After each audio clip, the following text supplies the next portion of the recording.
This project is the Sinnema Quaale Revetment Reconstruction project, a bank protection facility that provides protection to the Snoqualmie Valley Trail, State Route 203, and to regionally important fiber optic lines. So it's one of those few locations where the regional infrastructure is pinched up between the river and the hill slope. Over time, the river has eroded at the bank.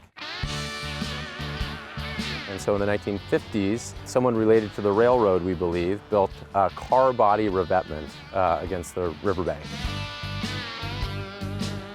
So that's why this location is known to some locals as car body curve. Over time, those car bodies rusted and rotted and were eroded and fell into the river.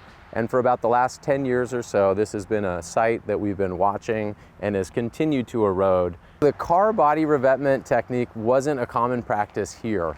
We've seen it in other parts of the country, but I'm not aware of any place else locally right here or even in Western Washington where car bodies were used. It ended up lasting for about 50 years, so maybe surprisingly effective, but not consistent really with the methods or techniques that we use today. We found some really interesting things. We found some steering columns. I think those survive best because the steel is thickest, perhaps, and some steering wheels. Maybe those are some of the few plastic parts in these cars. We also found some speedometers, and then a lot of rusted sheet metal. We were all hoping that we might pull out an intact car body that we could set on the bank, but so far that hasn't happened. We've installed 2 steel shoring walls that support the toe of the hill slope and the upper part of the hill slope to protect 203. And we are installing timber piles that are part of the engineered log structures, which function both to resist scouring forces from the river and to provide habitat for fish.